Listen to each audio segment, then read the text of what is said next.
And we're live here with the late night after party carnivore Scott gathering of like minded people discussing things near and dear to our hearts today. And while I play with a little bit of the camera real, okay, that's a little too much, a little too much. There we go. That'll work for me. I don't know. What do y'all think?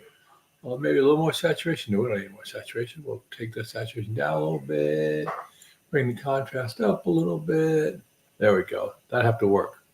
I don't want to mess with it anymore. That's it. That's my final offer. I'm not going to do any more. We'll bring that up a little bit more. There we go. And contrast is fine. Okay. What a beautiful evening. Now, I do see there's some other people who are out there streaming. I feel hard about that. Let's see, you got the Kitavogornian. Becky's out there. Anthony Chafee, 790. Why am I even on? Oh, my lamb. What a maroon. Oh, you got Dr. Chafee on. Hey, Dr. Chafee. Lesson learned. Lesson learned. Wow. How do you compete with that? You don't. You don't compete with that. Come on. What was that? What are we doing here? I don't know.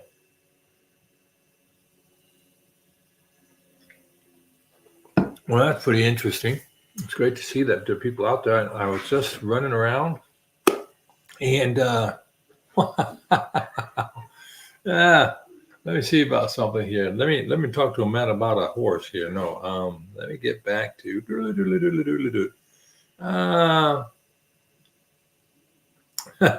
what?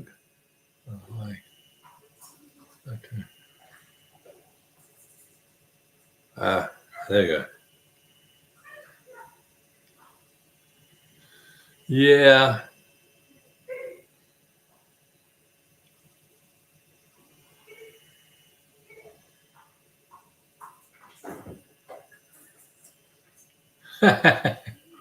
Okay. Well, we're gonna let this roll. That's fine. I can handle this. Yeah. Ooh-wee. Ain't that something? Let's go ahead and hit the recycle here or recycle. And yep, there I am. Yeah, it's going to be a tough road. Let's see if we can pop this one more time. Live, just the livers. You only have 700. Hey, it's Lisa. How you doing, Lisa? I'm chuckling to myself here. I was out and about doing some dinner. Great things happened today, and I took some friends out to dinner with my wife, and we ran home. And on the way home, Woodster, I gave me a message asking, would I be on this evening? I was like, yeah, I'll be there. Just getting home, right? And I popped on. I looked real quick, and I saw that Becky is doing a live with a few other people, and I thought, oh, I don't want to get into Becky's thing. I know low carb football party by Carnivore Backwards is going on, and then the Carnivore Cure is on. And I said, well, I'll throw one up just so people have a little bit of something different. And then I see one of the big dogs is up there, Dr. Anthony Chafee. And I'm thinking to myself, well, should I even do this? But you know what? I decided I would. And I tell you, there's something going on in my brain. And I was trying to think of this topic. Oh, I think I know the topic. I'm going to make sure I remember it. And I'm going to jot it down on this piece of paper. Hello. You good? Yeah, I know. Going across. We're going with the big dog there. And it's really a challenge. But that's okay. There is enough internet for Dr. Chafee and myself, right? I don't know. How you been doing? I've been loving your shorts. Where you. I don't know if you've cut something up bigger, but I like to be able to get into those shorts, and you've been doing a really good job there with those. And I was wondering if you would considered maybe doing a 1 minute shorts, just because sometimes I'm listening to your short and I'm left with like, oh, wanted more, which I guess is kind of the goal, right? I guess. I'm not sure. But how you been doing otherwise there? You been good?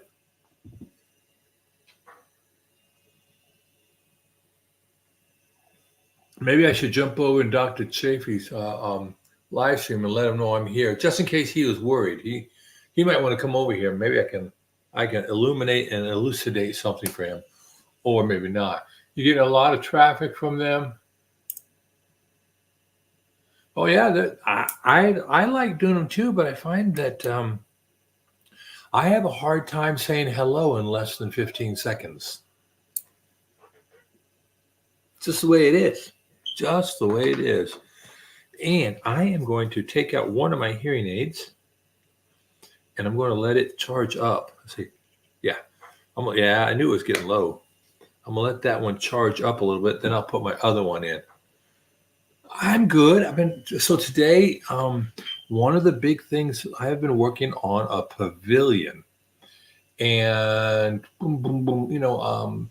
When the big global pandemic hit, we couldn't congress at our churches anymore, and so one of the things our church does is we put together. We have life groups. I think a lot of churches do this. You go to church, you might go to a Sunday school group. But we created some life groups. And in these life groups, this is where a lot of the mentoring and support and getting to know one another really comes in. So when the global problem hit and we couldn't congress anymore, we actually met out at a local park, and we would be under a pavilion. So we were outdoors nearby, and we would do our thing. Well, I decided that if it ever happened again, I wanted to have one of those pavilions on my property. So we have a couple extra feet out back, and we went ahead, and over the past few years, I have been slowly working, the wife and I, in building our pavilion. So we ended up with a 18 by 20 pad, and on that 18 by 20 pad, I had put a roof, and now we've got it. Gables were closed in this year, and I'm working on putting shingles to cover the gables. And then today, or about 2 weeks ago, we went and bought a fireplace, like a nice stainless steel fireplace to put on the pavilion. And today we went and picked it up. Hey, Lawnmower, how are you, buddy? So we picked up this fireplace today from the fireplace store, and it is now safely on the pad. And we got the fireplace, and we have the fireplace insert. What do they call those things? Well, it's like the bricks, but it's one sheet. It's not bricks, but it's to keep the heat in and to protect the metal. And we will be working over the next week or two to build a framework to put the fireplace in. And then we'll put the fireplace in, and we'll cut a hole in the gazebo roof and put the fire pipe, the smokestack for the chimney on it. And then we'll wrap it up in some cement board, and then we're going to tile the outside of the or the facing part that's under the gazebo or the pavilion is going to have a tile finish, and outside we'll probably just do that in hardy board. And I'm going to start having fires by the end of October. That's the goal. By the end of October, I'm going to have an operational, functional fireplace on my pavilion, so then I can be outside during the rain and anything else. And I'll have a controlled fire. It's a big firebox, 42 inches by 38 inches. And it will be a nice big fire that will put out plenty of heat, but the smoke will go away. So for an asthmatic, both my wife and I will be fine. And I'm going to put up some low walls after that, kind of wall it in. And then if I have to, I can drop some bug nets down or some heavy plastic. What do they use? That the type of plastic they use out at restaurants on the ocean front. that way, a vinyl, clear vinyl, and then we can look at nature. We can have a fire, and I'll do I'll do some fireside videos. It'd be very cool. I'm gonna catch up with something. Good to see people. Yeah, I know what you mean there, Lisa. Traffic equals subscribers all the time. Yep. Remixing and pulling clips. I have to learn how to do that. Yep. Hey, I see you, Limitless Lindy. Hey, how are you? Good to see you. How are things for you? Oh, we used to do cell groups. Yep. Yeah, we do the small groups at the church, and ours has been together for about 7+ years. Hello, Laura. I hope I'm not taking anybody away from Dr. Chafee. I see he has 781 people in there, so I don't think he's hurting. But what can I do? The guys. I'm going up against the big dog at 825, but I'm not bitter. I want him to be successful. Nobody's late. Yeah, no one's like, hello. The dealio is I'm the one who's late, and I apologize. I put up a real quick thing for last night, but last night all of a sudden I just wasn't feeling it, and we had had a full day of doing things, and and last night I did an interview with Carnivore Soldier. There he is, the man, the myth, the legend, Woodster 72. Howdy. Thank you for the messaging there, buddy. But last night, after doing an hour and a half plus with the Carnivore Soldier, that started like at 7 o'clock. And that really put a discombobulation on the wife and I's evening time.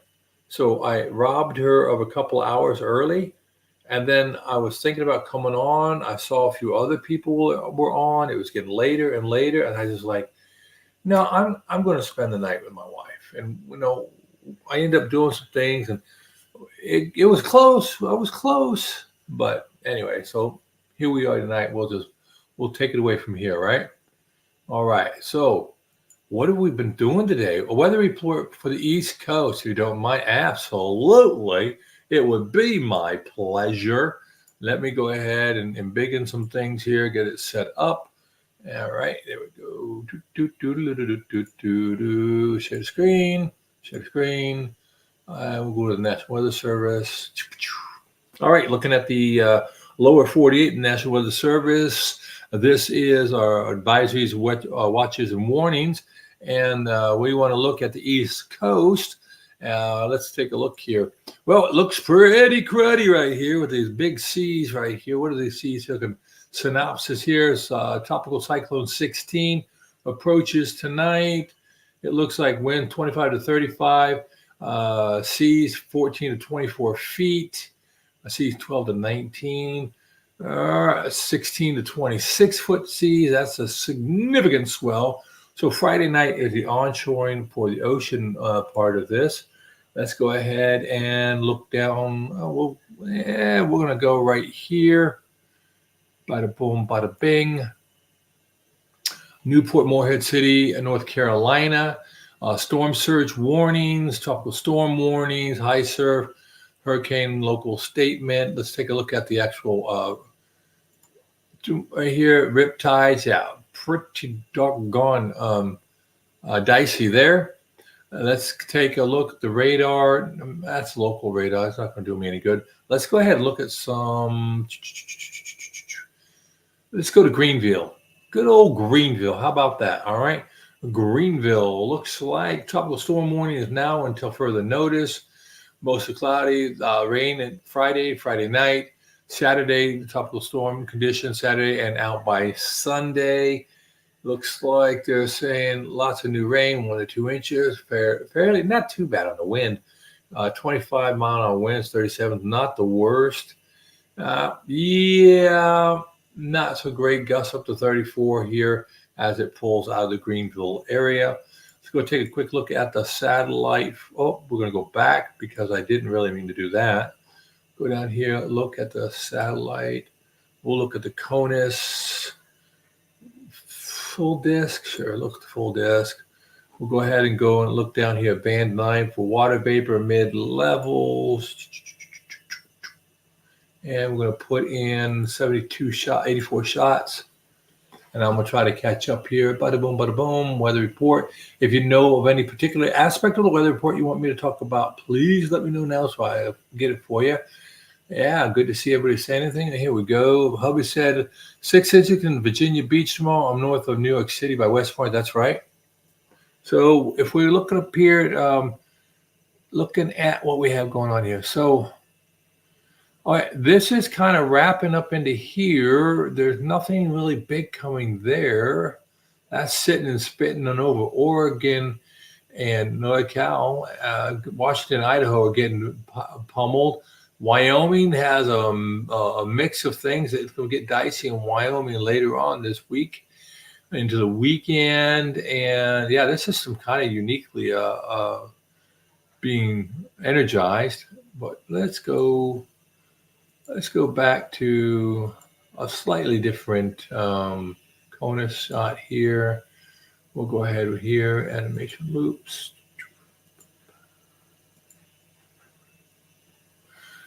Oh, looking at it, well, there's a beautiful sunset.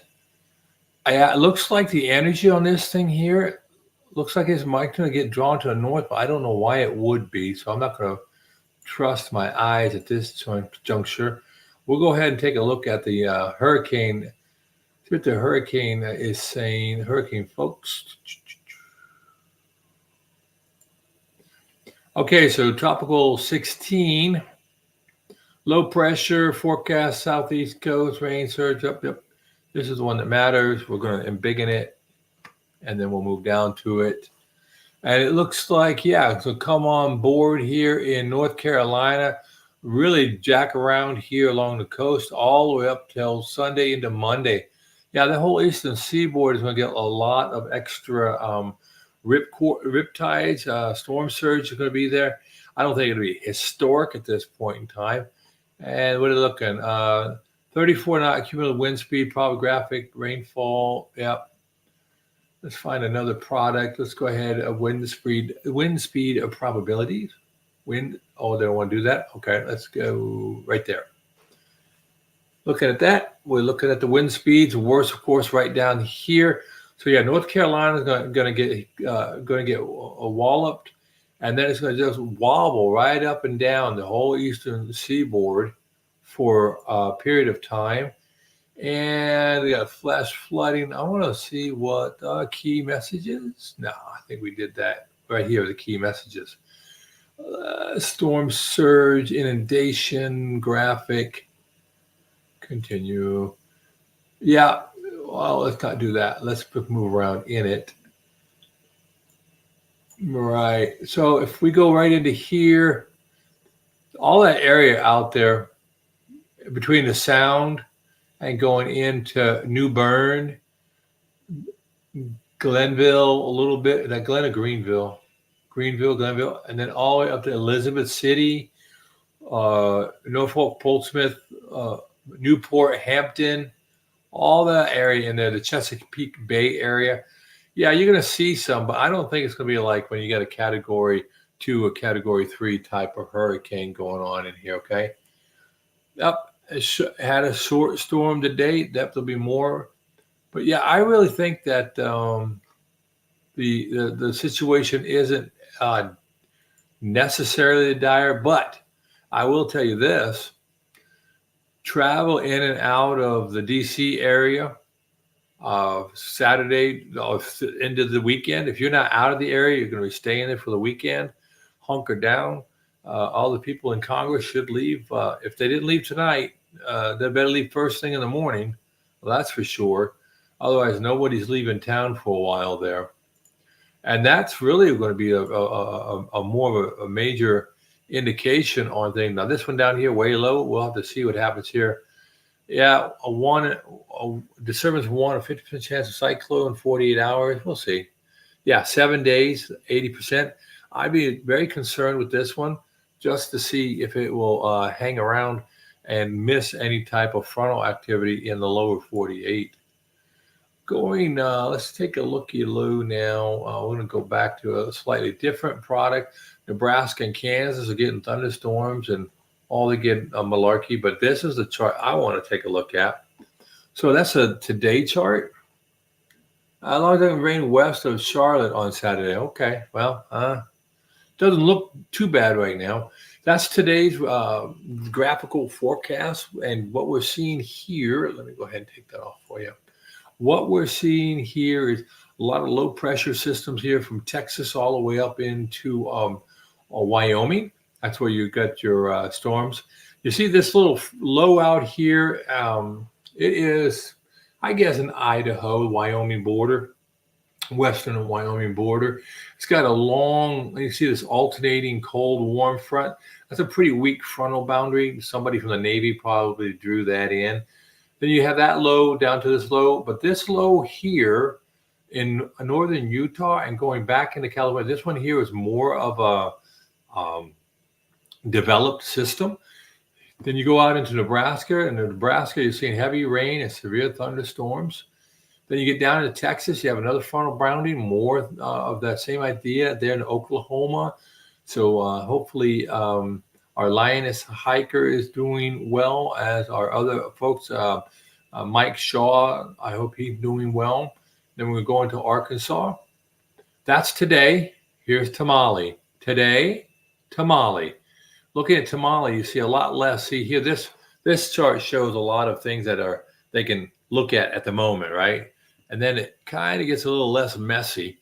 And what we see here is a larger area of significant weather, heavy rains, and again, right over Nebraska into South Dakota now, more defined cold front going down through Colorado, through southern Utah. A lot of Wyoming's behind this. And so what happens here is you get a lot of cold air up against that warm air. So if you're up in the, let's say the northeast part of Wyoming, you're going to have a lot more thunderstorms. You see a wraparound.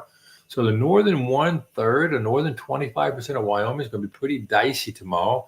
Tropical Storm 16, we can see if we go look back here, you don't see Tropical Storm 16. You see a low pressure system off the coast of Florida. But Tamale, now all of a sudden we have Tropical Storm 16 getting up there in the Hatteras area on the Cape. It go clip that area. You'll see a rain shield going all the way in there from southern New York into about a third of more of Pennsylvania, most of Virginia, West Virginia, all the D.C. area, parts of West Virginia again. North Carolina and South Carolina are going to be hit by a lot of weather as well. That's tomorrow, Friday. And then for Saturday, Saturday, we see a deepening, a cyclogenesis of this low going across Oklahoma. So Mike Shaw's going to have to be careful. Kansas, Nebraska, Iowa. Mike Shaw's up in Iowa, actually, Diane down here in Oklahoma.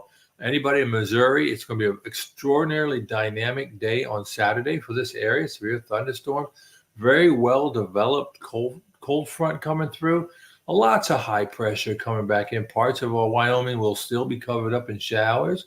And another system comes in through British Columbia, while Tropical Storm 16 comes and makes its presence well known here.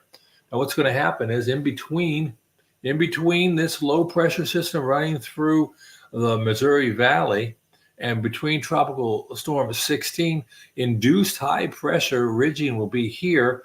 And hopefully this frontal boundary here from this mysterious low hanging out in the North Atlantic will drag Tropical Storm 16 over. And this storm here will dig into the base here in southern Missouri, northern Arkansas, and then it's going to come out and play out up over Michigan and the Great Lakes later on. We don't see that, but you can guarantee it. And then we see this low pressure system coming to British Columbia. Strong storms going to come in for our folks up there in Oregon and Washington. You're going to start seeing those mountains starting to get a little bit of snow, I suspect. That's what this is indicating with that purple mixed precipitation. We'll start seeing snow show up in the northern Cascades and the mountain. Those are Wasatch Mountains up there.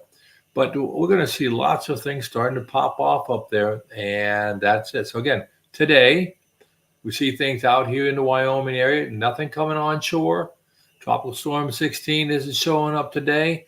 Boundary through the upper Midwest to the western states. But this low pressure that's right over here in Utah, watch that thing get a little bit more froggy here. It's a little bit more organized. This is all the computer models. And the computer model is going to move it out quickly. Now, normally in this situation, the models is not going to take into effect the friction of the Rockies. So this is slow down a little bit. So tomorrow will be late tomorrow, and then Saturday will be Saturday. Hopefully that's late Saturday, and they don't get a lot of heating. Other than that, I don't really know what's going on. Bottom right of the red area. Okay, I have bottom right of red area. Whoop, whoop. Okay, there we are. So that's about all I have on the weather. If you need some more, let me know. You know I'll do it. I'm not afraid. Wrong, right, or indifferent. I'm a weatherman. Okay, so first questions. Does anybody want to join me? Is anybody feeling the need to say, you know what? I'd like to get on tonight and share my thoughts about something. If that's something you want to do, here's the link, and you can jump right on in. If not, we're going to continue on, and we're going to start with non-scale victories. Anybody have a non-scale victory they haven't been able to share with the community in the last 2 to 3 days? I know not everybody can be here all the time. I know some people probably are keeping the other lives up, and I'm absolutely tickled pink that you do so, okay? I do believe we do need to show some love to some of the other folks out there. I'll hit the live update on this. And, okay, we still got the Keto Vagorian. Becky is still out there. The Carnivore Cure and Carnivore Backwoods doing that low-carb football party. I think a few of the folks are in there. So 3 of them are in that right now. And, of course, Dr. Chafee with about 745 of his best friends are out there. Non-scale victory. Okay, I want to put this up. Let's go. Yes. A 5K. Congratulations for you. Well done. Well done, Jeremy. Every time I see someone talking about that, you know, Carnivore Kip lives a few hours down the road from me. I want to try that, but I know better. I need to work on my cross trainer for a couple of weeks or months, and then I'll get to that. But that's great. So are you planning to walk, jog, run, or walk, jog, run, crawl? What are your plans for that? Let's go here. Yeah, that is awesome. Hello, Tina. How are you? Hello from California. How you doing? Are you up in the Fresno area, right? Did I remember that correctly? Hard to tell. My carnivore brain, it kicks in, it kicks out. It's kind of like I got a brain made by the guy who did the Hokey Pokey song. Sometimes it works, sometimes it doesn't. Got a foot in, a foot out. Yep. All right, good to see you. Yeah, it's a run, walk. All right, plan to walk. All right, sweet.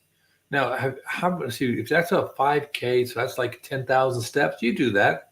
You were doing that in the stand-up job, you'd probably be fine. Have a good time. Are you going to be going with some other people there, Jeremy? That'd be interesting.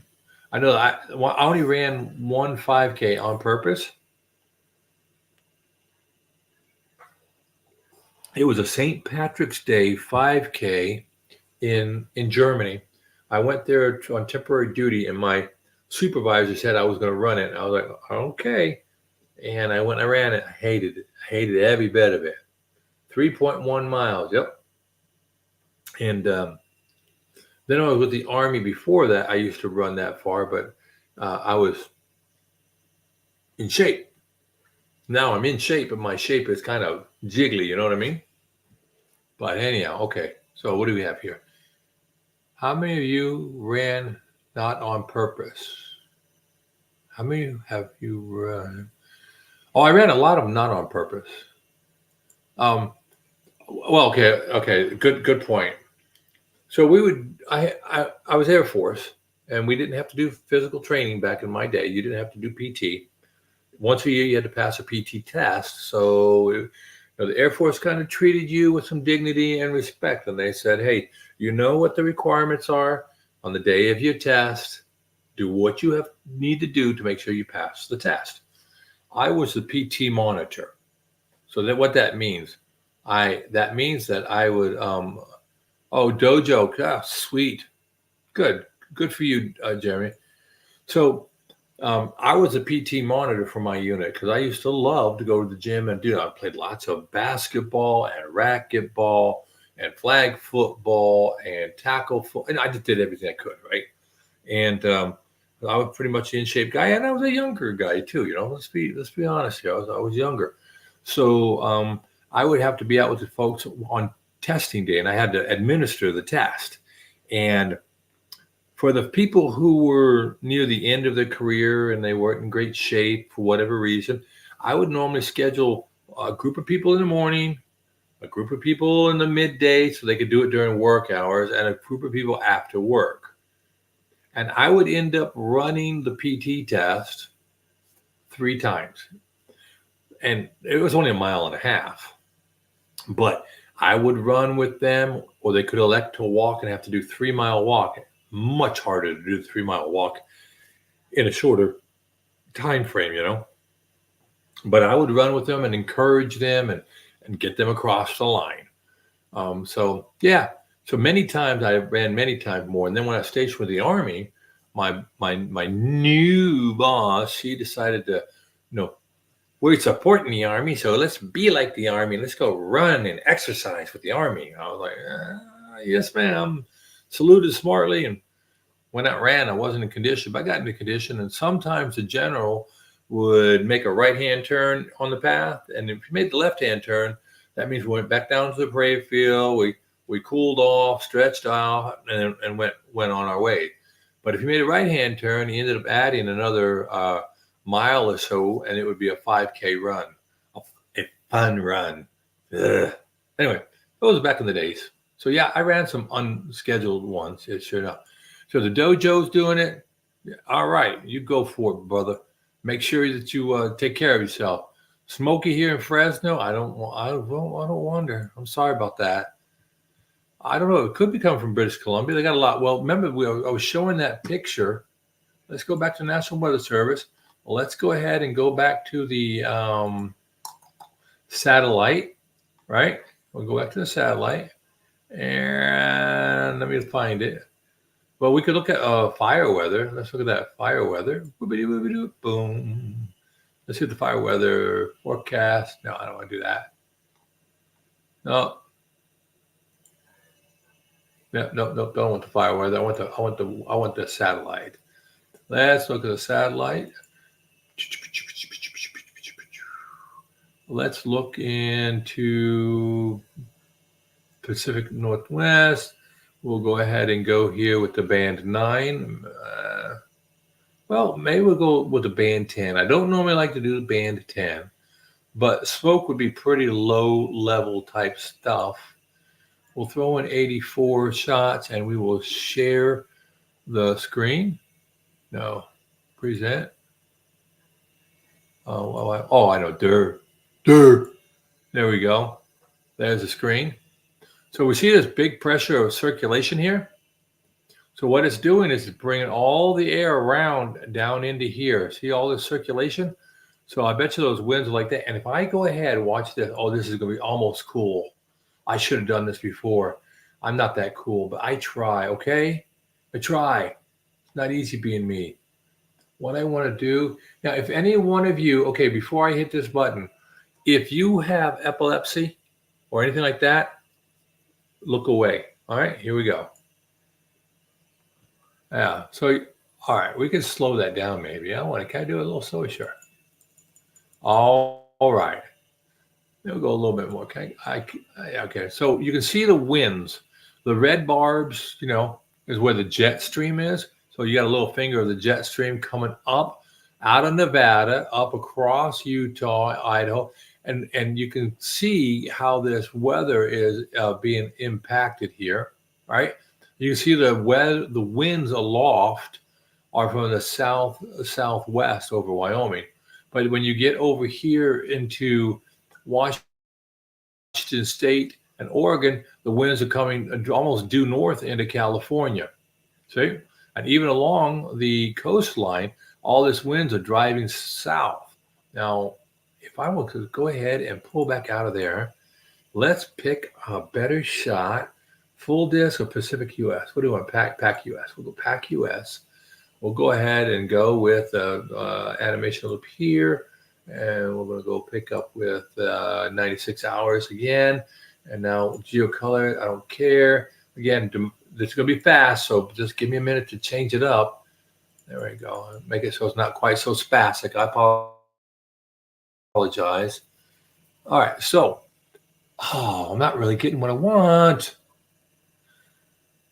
So you see the weather here. The winds are coming up from the south-southwest, and they're cresting right over here outside of British Columbia, and they're coming down. And this wind is bringing it down, and there was 60 knots coming out of British Columbia. So any smoke up there is now being drained right along the coastline down into California, and that is unfortunate. That's a no bueno situation, right? And okay, full disc will be better. I've tried to stay away from the full disc, but I just don't want so much information that your eyeballs get hurt, right? We're going to do it drive motions, and we'll go ahead and slow it down. Apologize. Let me check the chat. I apologize. I love the weather, by the way. What do we have here? Up Oregon, above San Francisco, due south. Yep. Bet that female boss didn't run it well with you. Yeah, she did. She did awesome. She was like Buffy the Vampire Slayer. Buffy the aerobics slayer. Anyway, that's a whole set of stories I can tell at a different time. You've run 2 Spartan races, 1-17 breakaway, 19 at Bike Glacier National Park. I'm glad that was fun. You define fun a lot different than I do. Oh, I've seen a Spartan race before. Yeah. I get it. Yeah, I get it, but not in my wheelhouse, so to speak, if I can be so bold. Okay, so let's take a look here, and I'm going to try to see. Can I take a snapshot? Oh, what are you doing to me? Come on, Smalls. Let's get this shot right here. There we go. Now, if we look up here, Northern California, Oregon, and all that, you can see how. Now you can't see it. I can't explain it very well. Boo hiss. Boo hiss. I'm going to pop out of there. I'm going to go to here. I'm going to go ahead and stop it right there. All right. No, really, stop. All right. If you can see, I don't know if you can. Can I embiggen this anymore? Nope, it won't let me embiggen it anymore. All right. Oh, it did. Let me do this. Nope. If you can see these red barbs, that's where the wind speed's higher. And you're going to see it's kicking all this wind down into California, and it's hanging a left-hand turn going east. But you do have a lot of air coming down into California. And what at the moment do I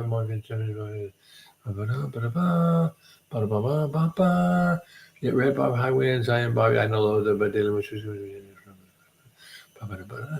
okay, so yeah, but those are winds aloft. They mix down a little different, but I can see that's why you have all that smoke coming down to Fresno. This is a cool little shot right here too. If you can see the fog in the morning, you see that circulation right here over the western mountain region, and this big area of high pressure right here. That's problematic, particularly if this kicks out with a tropical storm that's way off here out in the Atlantic. If that gets away off to the east-northeast and this big ridge of high pressure sets over the United States, we could end up seeing a fairly sizable hurricane form out in the Gulf. But you see this big mass of air out here. It's right where the Terminator is, right about there. That thing right there, that's going to be a big weather changer for most of the United States. This one here shows us thunderstorms. We see the thunderstorm activity going across Wyoming once we get this rolling. There we go. Lots of thunderstorms. Kansas, Nebraska, central Nebraska, going over Lincoln, Grand Island. Lots of stuff up into the upper or the northern half of Wyoming, some of western Wyoming. And if we go on this evening, we can see more thunderstorm activity right there. But we'll stop it. All this area here, lots of thunderstorm activity across Wyoming, lots across Nebraska into Kansas, some into Kansas into Wyoming and the Oklahoma border. Yep, lots of stuff, very dynamic as we go into our autumn weather pattern with the jet stream starting to drop further south across the lower 48, causing a little bit more of a problem.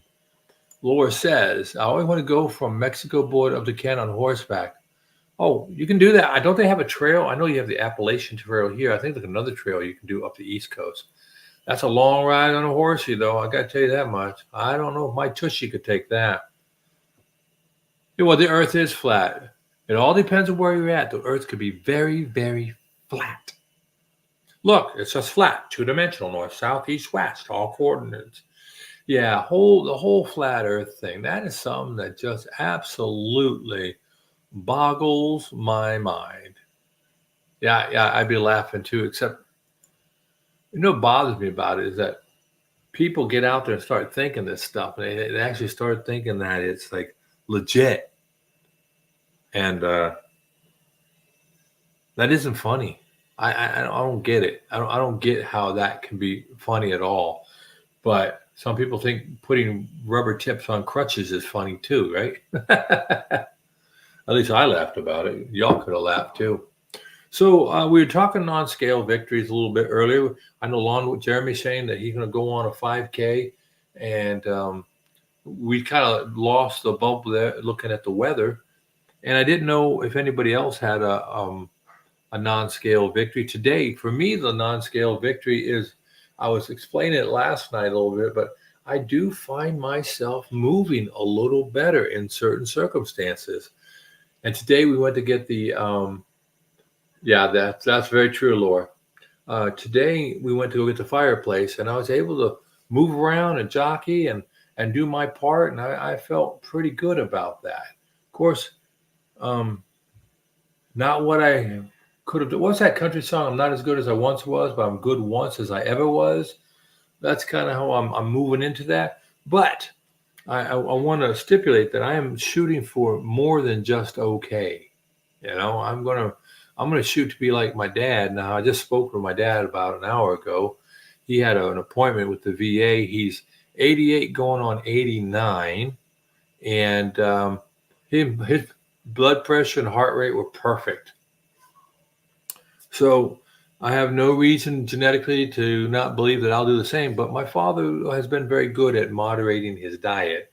So that's something that will, stick in my mind and be something to help me.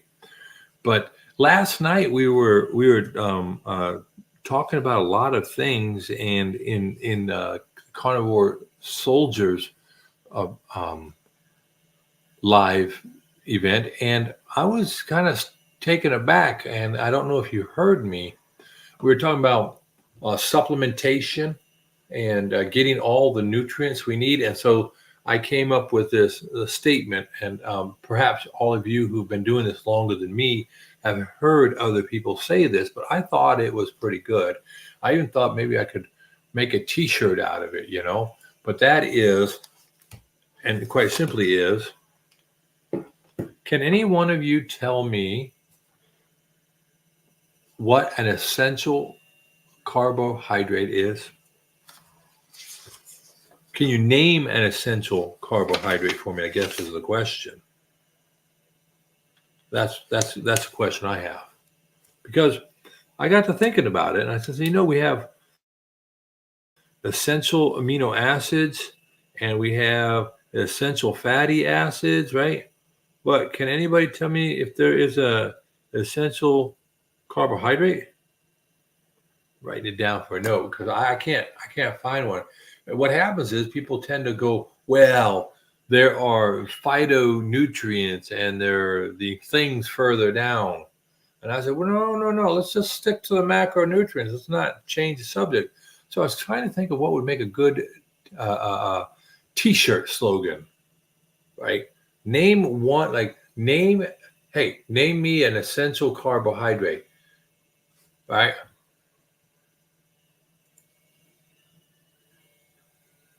Right. Oh, could have been Butter Bob. Could have been Butter Bob. But I thought turning it into a T-shirt would be good because there are no essential carbohydrates. Now, there are parts of our body, from what I understand, that require and can only use glucose. So our liver makes it, right? But I don't think I know of an essential one. The human body can reverse a lot of long-term debt. God knew what we would do. Yep, sure did.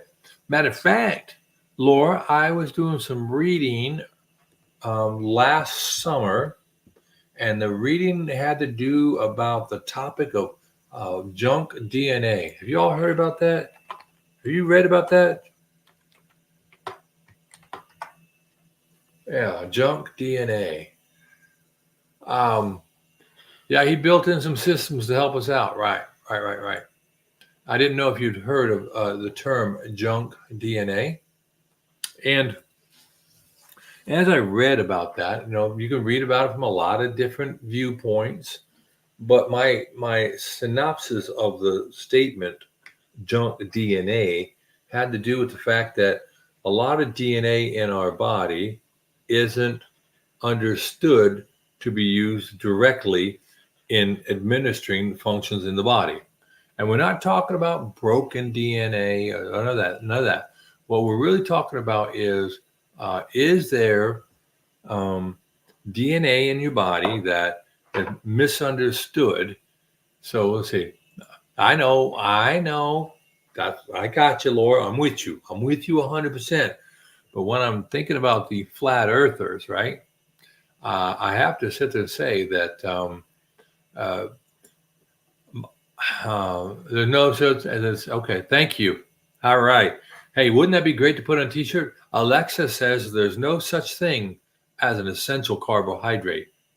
Or maybe Alexa, question mark, or Alexa, essential carbohydrates, question mark. I don't know. Some genius will figure it out, not this genius. Well, I'm not a genius by far. I remember telling my dad I had an IQ of 84, and he was questioning my veracity of my statement because he thought I said I had an IQ of 184, and I'm like, no, Dad, 84. He was like, oh, that's not funny. But anyway, I thought it was funny. Let me see if I can find something here. Let me go here. JUNKDNA. So, okay. So I'm going to read this and I'm going to show this. All right. Let's see what we can do. All right. Don't drink it. And here we go. In genetics, the term junk DNA refers to regions of DNA that are non-coding. DNA contains instructions that are used to create proteins in the cell. However, the amount of DNA contained inside each cell is vast, and not all the genetic sequence present with a DNA molecule actually code for protein. So then, as I was reading about it, what the body can do is it go through the DNA and it will cut up DNA and it will extract from DNA something it needs in that double helix to go do something somewhere else. Just like I was reading an article given to me by our friend Midlife Carnivore, and she and I are doing a deep dive into the biological mechanisms of metabolizing of lipids by the cell, by the mitochondria. Anyhow, in all that deep dive, a lot of things go on inside the cell that people still don't understand. But the body will clip out and take what it needs and zips around and makes all sorts of stuff and does stuff. So I was thinking that, nothing. You're funny, Lon, where you can spell IQ. But the thing that struck to me was, all right, so we have some new things that we're dealing with. Let's just, before the fall, the plants in the cover because God said eat the plants and fruits. True enough. But then he said, hey, you can't live here anymore, and you're not under my dominion in the Garden of Eden, right? So then he said, hey, you need to eat meat, right? You can eat it all. So in thinking about it, if we go back 3,000 years in the Old Testament, right? They weren't dealing with automobile pollutants. They weren't dealing with plastics. They weren't dealing with mercury issues in the fish. They weren't dealing with the DDT. They weren't dealing with radioactive materials, right? So there's so many things that 3,000 years ago they weren't dealing with, metabolically speaking. They weren't dealing with a lot of seed oils either. Hey, there, Karen. How are you? Good to see you. Yeah, the body take out the trash. That's great in the autophagy models. That's a fact. So, by the way, Karen, I was watching that video with the helicopter. I think you saw my response there, but who knows? Maybe someone had a cardiac event. But getting back to that. But we always talk about, God is never surprised, right? Nothing's a surprise. So I don't wonder that God didn't know a long time ago, like at the beginning, that our bodies were going to have to deal with microplastics. Our bodies were going to have to deal with all the electromagnetic radiation, right? He has a plan. Yep, sure enough. What's there? And I threw the fruit discussion to see what they would say. What happened? Well, one was a shepherd, the other was a farmer. Love you, guy. Okay, take care. Essentially, they said because Dr. Sally's exercise, he give it. So is the food the problem, or is it the exercise? Well, I think you illuminate a what could be considered a conundrum, but it is really not one. Okay, so I know that Dr. Saladino said that he had been a vegan for quite a while. All right. Now, I don't suspect that his body type changed. I don't suspect his energetic approach to life changed. It may have been impacted by the vegan lifestyle, whatever flavor of veganism he was in. I know they have like 7 different offshoots. However, and I know said he was very ill and IBS issues, but here's the question. When he was unhealthy, he went away from that and went to the meat, to a pseudo lion diet, keto to carnivore to lion. And then after getting his body back in shape and maintaining that condition for a while, getting healthy for a while, his body started saying, hey, you're putting a lot of demands on me. See, I don't think many people go around walking like an iguana or surfing for 4 or 5 hours or on insane hikes. I mean, the total population that probably does that much of a physical demand on their body has got to be less than a 1/10%, right? And so he is not under the curve. He's not a under the curve guy. He's an outlier. So I don't know that we could sit there and say that a person who's metabolically challenged now should add on more metabolic challenges now. And I don't believe the scale is the sine qua non of health. It is an indice in a field of indices, right? That needs to be looked at in conjunction with everything else over time. Once we've been healthy for a while, we might be able to reintroduce slowly, because I know you've read this about people who've done the keto carnivore, who go back to the regular lifestyle, or reincorporating the starchy vegetables and those types of sugars, not Twinkies, but regular sugars.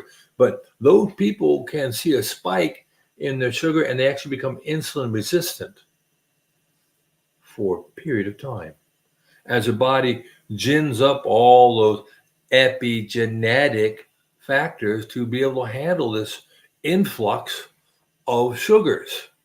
Remember, your body was not dealing with it for a while. So your beta cells give up the ghost when they use too much, your islet cells and the pancreas, and they go to sleep when you don't need them. Your body doesn't want to double book things very long. It has a feedback loop, negative feedback, positive feedback. Predicated on that, it says, hey, I'm going to down regulate something that you're getting. If a man is eating a lot of soy products, he's going to down regulate maybe his estrogen production, or a woman will down regulate their estrogen. By the same token, a man who taking testosterone replacement therapy, his body will down regulate the production of testosterone, and there's some certain physiological responses to that. Well, by the same tune, I suspect when our bodies finally get healthy, it takes a long time for a thyroid to get healthy. It might take a long time for ovaries and gonads and all the other things and the adrenals to get healthy. So if you just get to your goal weight, wow, I hit my weight, yay! Like for me, I get down to 235 pounds and boom, I'm back on chocolate milkshakes and cookies. No, I probably have to maintain that goal weight for 2 years. Michaela Peterson, who is an outlier, all right? So we know that going into it. If you're already an outlier going into something, there's good chances that you're going to maintain some aspect, like my sleep apnea. I'm an outlier. I have two forms of it. I'm overweight, my neck is overweight, and I choke myself, and then I go to bed. I can't breathe, right? That's obstructive sleep apnea. It could be because your jaw is falling back in your face, right? So if your jaw is falling back in your face because you don't have good, think about it. If all you're eating is soft vegetables and soft stuff, right? Maybe the muscles in the side of your face down, and maybe they need to be strong. And the teeth like to be able to chew too. It helps the gums, and it helps the bone and the roots form tighter junctions. So anyway, our body is very reactive. It's very adaptive. And so just because you hit goal weight doesn't mean your body's all healthy. Might take a while. Could take a month or two, a year, two. Michaela Peterson, if she eats something that has soy or something like that, she's going to have a reaction on a sliding scale. I don't see why we would think we're any different in that regard. But that's me. I mean, I'm just a crazy old man with a line on my face. I guess I'm on my face here. No, I think I'm just losing weight and I have a couple scars I haven't seen in a long time. Oh, well. You get a fat head, right? Okay, let's take a look at this. Sorry about it. I fell behind. Let's go. We think either you fell down the embankment of the river and kicked by a horse. No, I think that he can do that because he is burning like our good friend Michael Phelps, right? As all blood work is great from what I remember. Good. See again, if you exercise like a fiend, you probably can get away with a lot of things.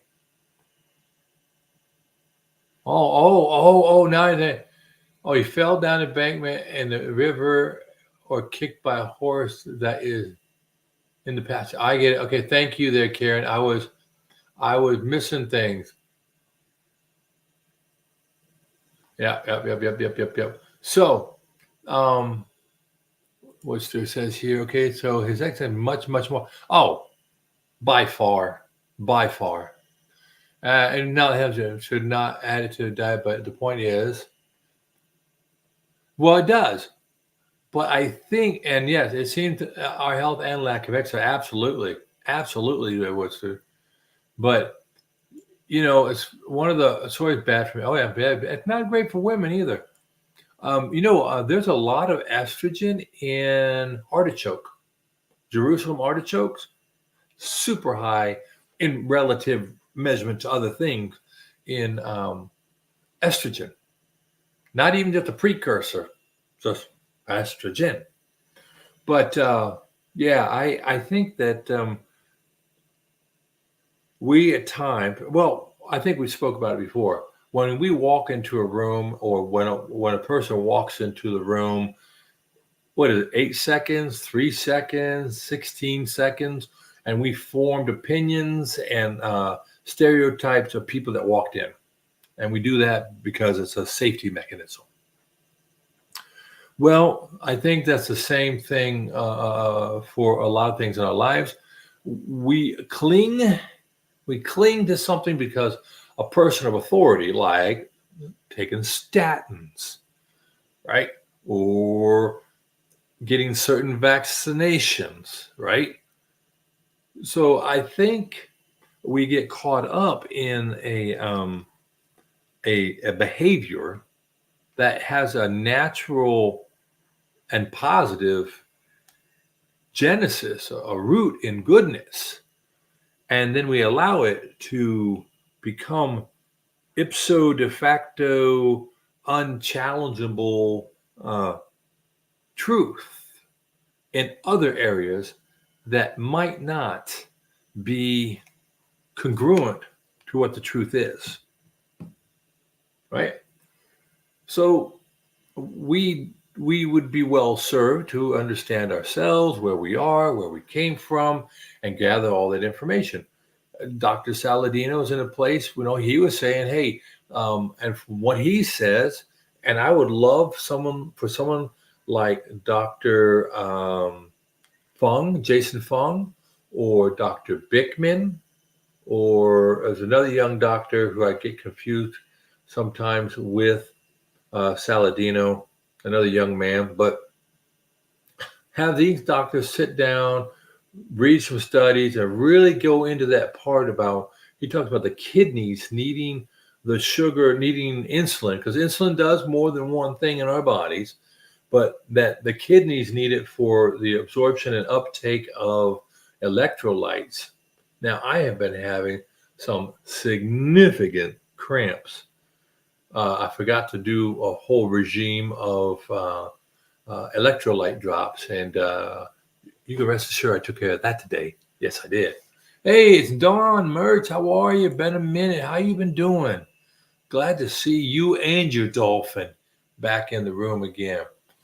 But yeah, so if I get pain, like last time I did a strict keto, a strict carnivore, I was getting some pain in my kidney, my right kidney.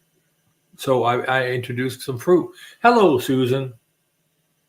I'm going to go out on a limb and say that people are ducking out of Dr. Chafee's broadcast now. That's cool. Thank you for stopping by.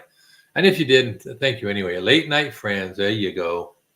But we were talking, what we're kind of chatting about is Worcester was bringing up the fact about how Dr. Saladino is enjoying some very positive results from reintroducing 200 grams or so of quality fruits. And that's another thing too, right? Dr. Saladino is not putting 200 grams of Snickers in his face. He is not eating popcorn balls made with Karo syrup or washing it down with Coca-Cola. He's eating very fresh, very local fruits in general, the whole fruit. And he's buck wild, strong, and exercising, right? Not the same thing as a 61-year-old roly-poly who has a host of medications, a host of problems. Yeah, if I threw 200 grams of protein, fruit into my day, I'm sure my kidneys would love it. as would every other thing, and I would weigh 360 pounds. That's just me. Yep, everybody's saying, hey. You better than earlier. Yeah, good. Flu likes him. Oxalate dumping. All them old oxalates. I'll tell you what. I wanted to read more about that, but I think I had some oxalates tonight. Yeah, I did. We went out. My buddy, our friends. We were talking about a small group earlier from church. My fireplace came in, and I finally went down to the store. I had one buddy go with me down to the store to make sure I had it strapped into my truck well. It was a big, tall box, and he helped me get it down here. Then another friend of mine who has a small tractor drove 40 minutes all the way around because my road is cut off. He would normally come down and make it here in probably 20, but it took 40 to drive around. He came here with his tractor with a bucket on the front and with his forklifts. And he took my fireplace kit out of the back of the truck and onto the pavilion. And then he took the forks off. He put the bucket back on, and he dug a retaining pond for me. I'm building a little retention pond for dumping my salt water out of the pool. Every time it rains too much, the salt water in my pool, all the water has to be drained out some. And if I just drain it out into the field, after a couple of years of that, it will kill everything in the field because of salt content. Ergo, I have to find a place to dump the salt water. I don't want to dump it in the creek. That's not right. So, and it's illegal. So what I came up with the idea is I would just build a retention pond, just scoop out some land or to earth. I got enough room to do that. And I think we made it about, 6 foot wide, 8 foot long, and it'd be about solid 2 foot deep. And I'm hoping that'd be enough to hold 400, 500, 600 gallons. Maybe if I have to dig it a little deeper, I wanted it to be able to hold 1,000 gallons. And with 1,000 gallons, then I'll put in a liner for the bottom and some sand. And then, first you have to put the sand, then you put an underlayment, then you put the liner and more sand, and then put some pretty rocks. And then all the water I pump out of my pool will go into that, and it will evaporate, and then it'll just be salt on things. And then each year as it goes up, it will go in and get full, evaporate, go in, get full, evaporate. And even if the rains come, an inch or two of rain, since it's 24 inches deep, I just won't put that much of the pool water in there, and I'll let it evaporate out, and it'll be my own little private brackish, and it's not even going to be brackish, water, and the birds will come and drink, and the bees and the wasp and the butterfly and the frogs. Oh, the frogs love it. So I have to make sure I build little escape routes, because I don't like dead frogs floating around in the pool or in the pond. So that's going to go on all winter long. That's my winter project, is to build my retention pond so that next spring when the rains come, we can get that water out safely. Hey, okay, let's check up a couple more things here. What do we have here, Don? I did Berg 9-10 cup of high oxalate vegetable for like 2 years. Yeah. Yeah, isn't that amazing, Dr. Berg? I used to watch his stuff, and I thought it was interesting, and he put a lot of scientific words in there. But you know what? I always felt like I was being talked down to. He tried to be like Mr. Rogers.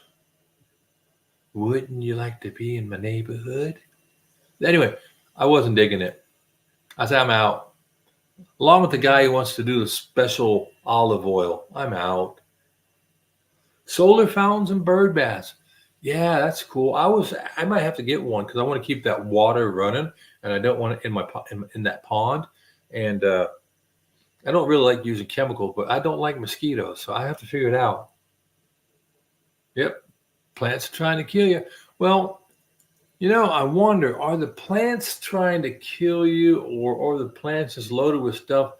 Because they're giving up the ghost. I mean, if you eat a plant, it's not like that plant's going to keep going, right? That plant's done. But it's like a community effort, if you would. Maybe I don't know how to look at it right. I'm not going to get saltwater fish, and here's why. We have, right, we have gray herons around here, and chicken hawks, and red-tailed hawks, and I think we may have a Cooper hawk, maybe a kestrel. We got lots of birds and things coming through, and we have a koi pond supplier down the road here.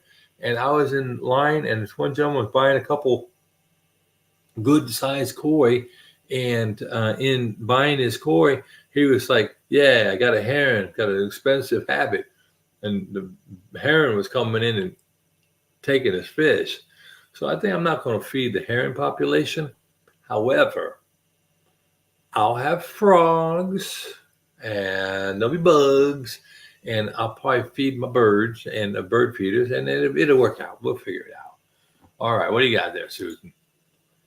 I tell you, my only one is a little bit about frogs and toads. Yeah. When we first moved here in this house, I'm gonna make you come in there. When we first moved to this house out back here, so out back that way, there's a ditch that the people here like to call a creek. And yes, it fills up with water, but it doesn't run all the time.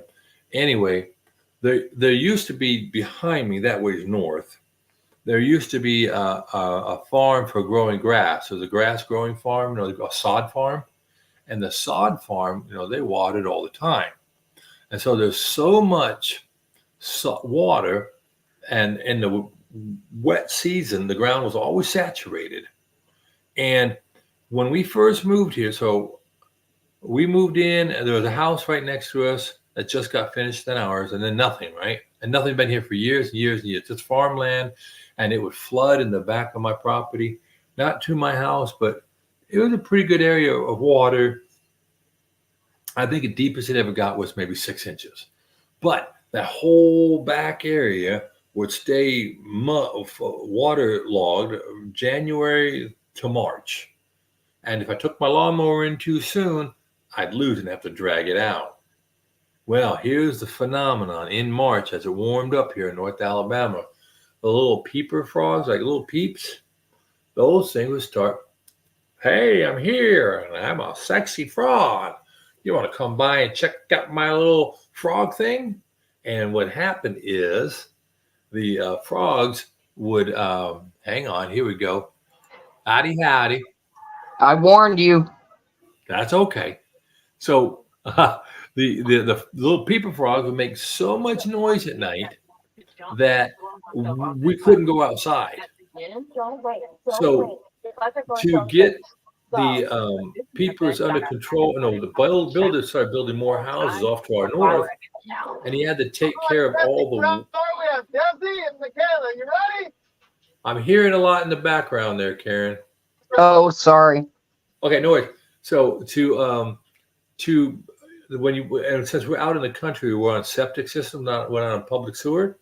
Well, he had to do something about all the water because the water was going up and backing up the sewer, the septic system. So he put in some drain tiles, some big pipes, and put 400 feet, and that took care of the problem. Well, and then without constant water on the ground for months and months out of the year, the frogs have gone dormant. They go and they lay their eggs in the mud, and they wait till it gets wet, and then they pop out. Then they still do that, but the season's not very long. Well, now the sod farm has closed, and they're not pumping millions of gallons of water.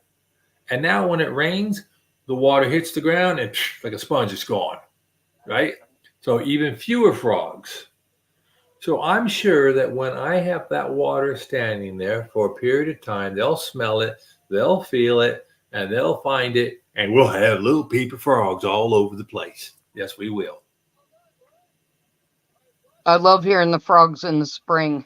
It tells me that summer's on the way. It tells me that Jack Frost is long gone. He's left the building.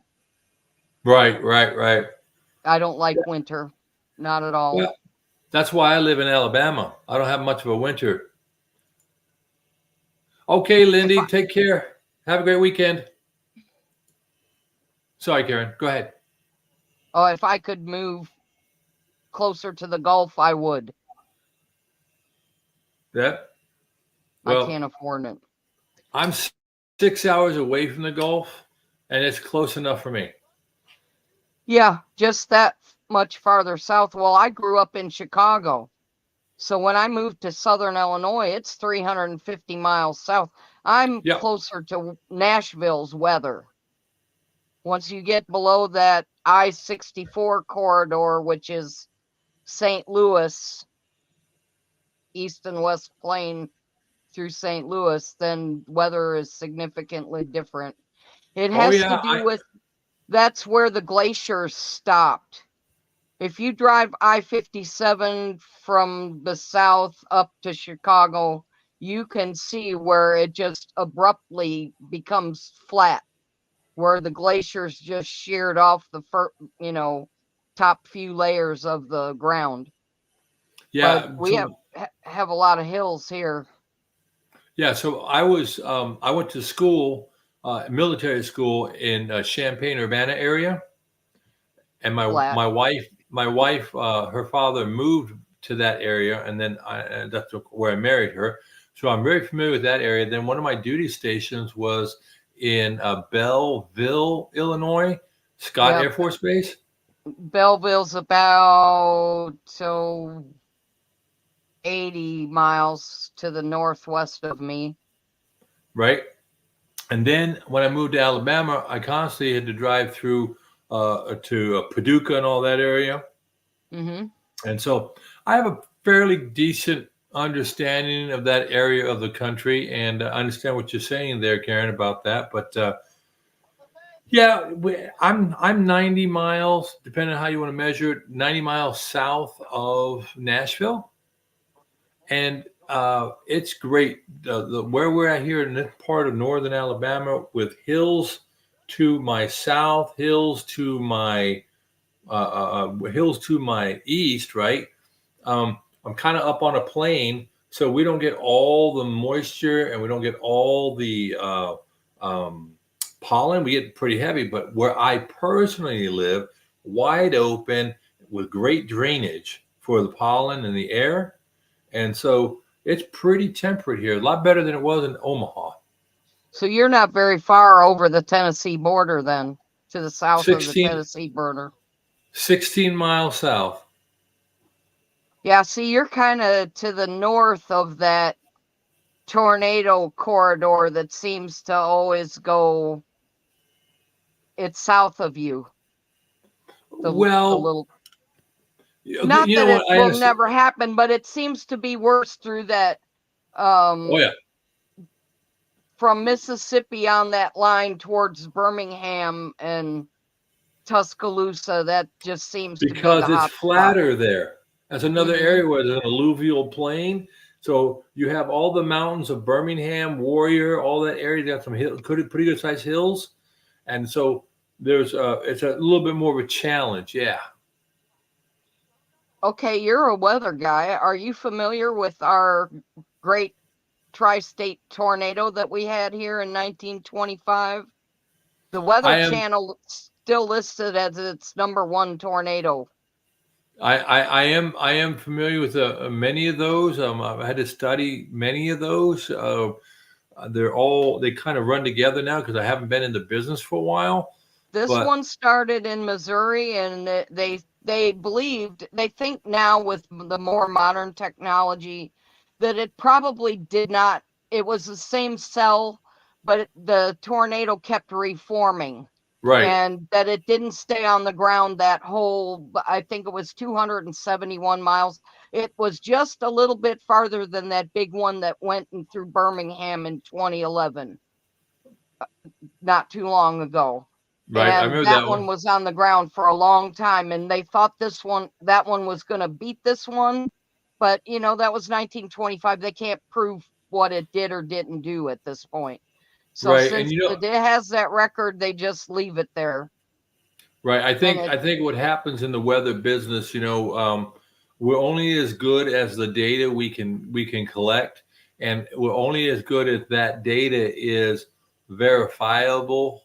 And we have a lot of weather, I believe, weather challenges because I worked in the business at the end of my career. I worked in the business of acquiring new weather equipment, and how things are measured and the tolerances and how we inspect them and how we maintain them. And I remember I was deployed and I was in Hungary for Operation Joint Endeavor down in Bosnia. And I would watch the Hungarian weather people. And you have to understand, I want to say that it was a Hungarian 300 years ago that actually started tracking weather, right? But what they were doing is they would look at their archaic equipment from 40, 50 yards away on the coldest time, and they wouldn't go down to it and do the things you need to do to prepare it, you had to warm it up, you had to do certain things, and then let it run for a certain amount of time, and then you could get an accurate reading on temperature, dew point, stuff like that. Well, they would look out there and go, well, I think it's pretty much the same. Well, after I saw that for a couple of days, I was able to tell it. So we had some problems forecasting the weather accurately for when we were going down to do operation. And at one point in time, this 3-star general by the name of Abrams, his daddy was a famous general who they named a tank after. Anyway, General Abrams was trying to fly in. He couldn't fly in because of the bad weather. And the forecasters kept saying the weather wouldn't be bad based on numerical modeling. Well, I was able to tell them we can't do this thing for a bunch of different reasons. I had to interface with them. A lot of good stories, terrifying at the moment, but funny now. But it came down to, I said, look, these guys don't even go outside to check their equipment. So everything you've been using as a basis for modeling the data is erroneous. Kind of like the food pyramid, right? Kind of like what we're told about certain vaccinations. I'm really angry about that we've been so lied to by people we're supposed to trust. Well, I think a lot of people. Also, Kellogg could get rich, right, and force his I can't eat meat because of my religion on everyone else. Well, and did you ever get a chance to see that movie Wellsville? No, but I've seen some historical accounts of like the history of food, and they played a prominent part in the whole fallacy of breakfast is the most important meal of the day and cereal is good for you. That's one of the biggest lies, that cereal is good for you. It's terrible. Well, it's awful. So I think there are two Kellogg's. There's Kellogg, the guy who was a doctor, a psychiatrist, and there's Kellogg, the guy who was an engineer and a farmer. And he left and he went out west. And the Kellogg, after they started the company, the two brothers split up, and one went on his way, and the one that was the doctor that's why if you go to Australia, next time one of our Australia guys is on here, I know we've got a few, ask him if he can still get sanitarium flakes. They still sell them that way in Australia. They're branded like that. Well, I just know that this movie called Wellsville, right? I believe it had Matthew Broderick in it. Oh, I like him. I'm looking at it. It's called The Road to Wellville, maybe? Yeah. The Road to Wellville film, 1994. And yeah, it had Matthew Broderick. The director was Alan Parker. Yeah, it had Anthony Hopkins, Bridget Fonda. And anyway, this whole movie loosely correlates to the Kellogg problem and all that. It's rather risque, in my opinion. But the whole thing was on the Kellogg's and how they did that, and for their, was it Seventh Day Adventist? I'm not Yep, sure. Seventh-day Adventist. So, Yep. but the thing is, I like to tell people a lot of times in different scenarios, we can only play the ignorance card for so long. We can only play the blame game for so long. And it doesn't change anything. Like I've got a friend of mine who's just got and I've been praying for him for months. He just got the diagnosis on Friday. He might have 6 months to live from his cancer. So the issue is for him, what words can I use? What things can I say? But he now has a date definite. But we can't get caught up in the blame game and whatever else, because we have to deal with the reality of the moment that's in front of us, right? And I think that we do ourselves a disservice when we allow that historical past to have too much control over us now. Right. I kind of have a sense of it because my grandparents immigrated from Germany pre-World War I, and they were Seventh-day Adventist. My grandpa was pretty adamant about the no meat thing. My grandma, she wouldn't blatantly eat red meat. She didn't eat pork, but she liked turkey. She sure would eat the turkey that she cooked every Thanksgiving, and she'd eat some chicken. But my biggest memory about all of that is that she would get these patties that imitated a burger patty, but they came in some kind of gravy in a can, and they were called choplets. And she would buy them by the case. And then my mom bought them too because they were cheap. This is the 60s. And I can always remember seeing that case of those cans of choplets, and they were god awful. Oh, they were terrible because they were all like soybean burger. Yeah, I'm always Like amazed. that Why crap does they're trying to make us eat now. Bill Gates with his steak trying to tell us to eat bugs and plants, and it's I don't know how all you feel. about the I don't big know how you lie. feel about that, Karen. You're not very clear on that. Well, that's why you made me come in here. That's what I came in here for. Plants are trying to kill you, and here's why. What is the purpose of the plant being on this earth? It No, has one purpose and one purpose only, and that's to reproduce. If you know, something eats it, it can't reproduce. And so it has actually, all, not true.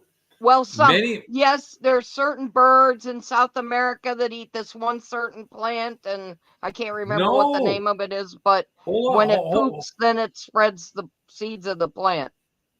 slow your roll there, okay? There is a whole series of plants. Like that's how coffee is, because the coffee bean is actually the pit of a cherry, and a sweet cherry at that. And that's how. So you got to look at like fruits, right? Fruits want to propagate. So you're right. They want to grow, and they want to propagate, right? And But there fruits. are certain species that are meant to do that. They Yeah, go hand in hand with the species of animal or bird that eats that plant. They're absolutely. supposed to do that. That's in the design. Right. No, So I if get the that. wrong thing eats the plant, then they can get sick or they can die or, at least have some discomfort. But that's the plant's defense mechanism. Oh, so think about if someone has cattle, right? They don't want them eating some of these noxious weeds. And I remember we did a lot of work to spend money to have certain weeds, and we make it against the law and penalty for landowners to have these noxious weeds on their land because they could pass it on to the animals, and the animals are worth money, the cattle. So you have to take care of your noxious weed. Totally get that. I understand that. But yeah, many, many mammals spread seeds and manure, and that is by design. But we were not designed for that. I'm trying to tell people, not here, not in the carnivore community, but trying to tell people that everything you can eat as an omnivore, right? Everything you can eat, spectrum wide, shouldn't be maybe say yes, no, but this falls further to the and closer to the absolutely horrendous end of the scale. And then there's optimal end of the scale, like meats, right? And when I was in survival school and stuff, they taught us when we run across a new plant, we don't know if we can eat it or not. What you have to do is you cut off a little piece, you put on your wrist, you tie a rag around it, and you watch to see if that causes a reaction on your skin, right? And then if you have to, boil it twice, then do the same thing again and see if you took it. It was highly alkaline, right? But they're trying to teach you how to, if you're hungry and you can't find anything to eat, I'll eat a cactus, I'll eat a bug. But that's last resort, I'll tell you what, if I gotta try and eat something that has a cousin that looks just like it that will kill me, I'm not doing it. I don't know how bad I would have to be starving to do what you just said. Well, No. So I agree with you. I absolutely agree with you and your sentiment, but there are times, if you think about, your ancestors in Germany during the First World War, even before that, right? There are all sorts of wars in that time period, right? Right. Eating potato peels, eating anything you could get your hand on, right? I mean, mice were a great thing to eat, at times. So it's a testament to our society's strength. I mean, look at the people who are in South America and some of those garden spot countries, right? That they mine the trash pile, the trash heap for food each day. Mm-hmm.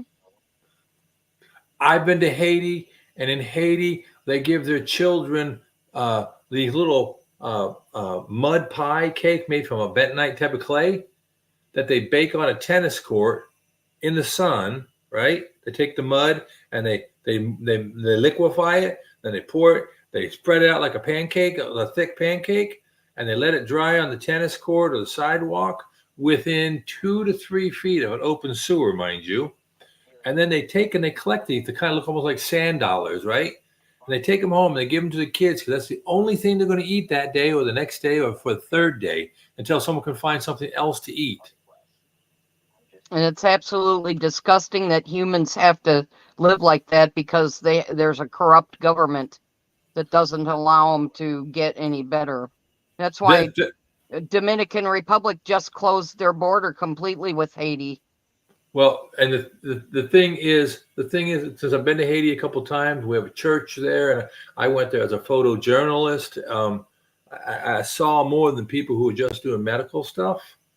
And Haiti is the international capital of the voodoo religion. And our church was in the city, if you call it city, the rural area of village of this voodoo temple, right? And as we drove through the backwoods and highways and byways of Haiti, we drove past this temple and we hit the only piece of paved road. 10 feet before the property started, 10 feet later, after about 300 feet of total frontage, that was the only part of that road that was modern, right? With like a cement road. Gee, I wonder why. Every president who got elected goes there and makes homage to the voodoo gods. I believe that's why they're so backwards, and it's unfortunate for the people that live there, and that's why I thank God every day I'm an American. I'm That's right. privileged. That's right. I remember when I lived in Germany, and I was dating a lady there, not my wife, before I met my wife. I was dating a lady, and she had friends that lived in a family that lived in East Germany. And they could enter like a lottery or something like that, and they could get a visa to come to West Germany to visit family every once in a while. And her cousin was coming to visit with her son. Her son was 9 or 10 years old. And we all knew about this coming up, and I was just an E4 in the Air Force. And I have to understand an E4 in the Air Force does not get overpaid, okay? Right. But I was doing okay, single guy, got some money, don't have any bills, that routine. Well, my girlfriend at the time, she said, whatever you do, don't show off your wealth. And I was like, I'm poverty level. What do you mean my wealth, right? So then later on, we're getting mail traffic, and we're reading the letters, and I had communicated to her cousin, hey, when y'all get here, what are some things you're interested in seeing and doing, right?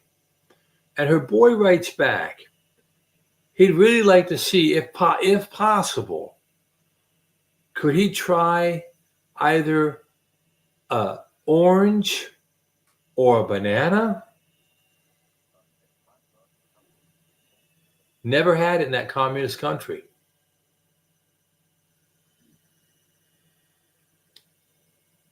Yeah. Consequences. Yeah. See, actually, the part of where my grandparents came from is actually it's Poland now. But Okay. before World War I, it was all still part of Germany. It was Germanic in Right. that eastern part. And they spoke German, and Well, I think they saw what was coming. They booked out of there. yeah, a lot of people did. I know that my grandparents, my great grandparents came over on the boat in the early 1900s with my grandpa from Wales, and my grandma's family came over from Slovakia, not Czechoslovakia, but Slovakia. And Right. my dad was first generation American. I'm only second generation. Oh, I wanted to say Susan put up a comment about hurricane season, and that's not what I do because I don't live there, but that's what I would do when people tell me that I'm a nut for wanting to move by the Gulf. You just put everything important in a couple Rubbermaid tubs, and if they say leave, you leave. It's real simple. So we were just talking about how plants are designed to be antithetical for our consumption, and that animals were made for that, particularly ruminant animals, and that if you want to, like I like to tell people, my food eats salad. And by the way, I had a T-bone for dinner tonight, and it was pretty good. It wasn't great, but it was good. I got it at a Mexican restaurant. It was the only thing I could eat that wasn't going to be completely off the reservation. And I put the rice and beans, I got it separate on the side, and we put that in a to-go box. And I gave that to my friends who we went out to dinner with. Said, hey, you can take the rice and beans. I ate the steak. I was good. Thank you very much. I had to run a bunch of errands, so I was at one of their rotisserie chicken, just the bake, not no breading, not fried, nothing. I saw that. I think you put up a video. You put up a video about getting a rotisserie chicken here recently. Hey, Becky, how you doing? I love vegetarians. Eat them every day. I love it. That should be a T-shirt. Miss Becky. Yeah, that's what should happen to them. No, I mean, if you think about it, I eat. we eat them. That's great. That is great. So, yeah, I just I saw that Dr. Chafee was on. I saw the guys were out there or somebody was out there. Miss Becky, you can correct me.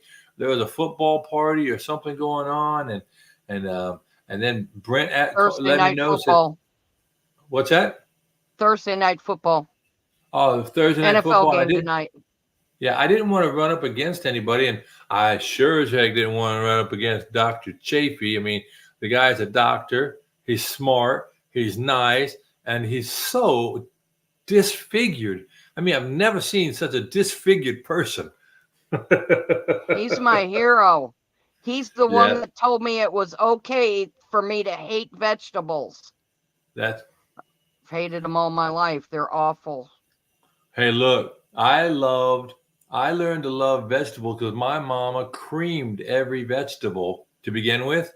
And when you add gravy and hard-boiled eggs, I'd eat a shoe in a white butter gravy with hard-boiled eggs. Come on. That makes me think of the stuff my mom used to eat. It was chipped beef on toast, and it came in a little glass jar with a metal top. You had to pop, kind of like shrimp cocktail, Yeah. and it was chipped beef, and it was in some white creamy stuff, and it just didn't look good. But she loved it, and she'd make that when she made something that she didn't like for my dad, like a big old pot of navy beans. Well, I gotta be honest with you. My dad used to make. We used to do a lot of SOS because of his army days, and it's so easy to make. And at the end That's of the month. basically what this was. Oh yeah, but everybody. It's kind of like I didn't know for the longest time when I would eat curry. Like my mom would make curry rice, or when I go to someone's house to have curry, whatever. I never really understood until much later in life that curry is like a group of spices, and that everybody has a different way of making curry. Just like I grew up in West Texas on the Mexican border. Everybody has a different way of making their enchilada sauce or to make the picante or to whatever. And then it's a family tradition, the way it gets flavored and the way it gets spiced, right? Well, chipped beef is the same way. It's a certain type of salted meat or whatever that you put into a gravy, and everybody has a different, like red eye gravy. Red eye gravy is different from whoever prepares it. I think what this might have been is like really, really thin sliced aged brisket. I think Mm-hmm. was what was in this little jar that she used to eat. Hey, I love it. My mom, we used to take that little thin dried beef, and my mom would take horseradish, mix it in with Philadelphia cream cheese, and put a little line in there. We'd roll it up, make a little cream cheese log. Oh, that was good. Susan's bringing up a good point. I wrestled Yeah. with that. I wrestled with that having grown up in different Protestant churches. It was really hard for me because